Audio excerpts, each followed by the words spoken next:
It's 6 a.m.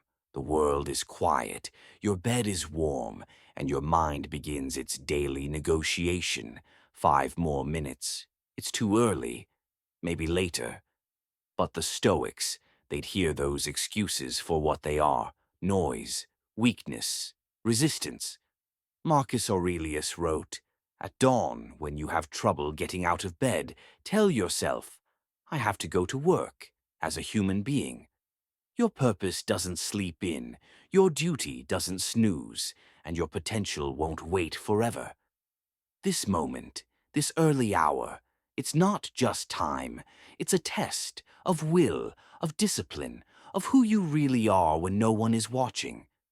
The Stoic doesn't rise for glory, he rises for growth, for service, for the simple act of doing what must be done. So silence the excuses. Stand up, step forward, and prove to yourself that you are stronger than comfort. Because every great day begins the same way, with the courage to begin.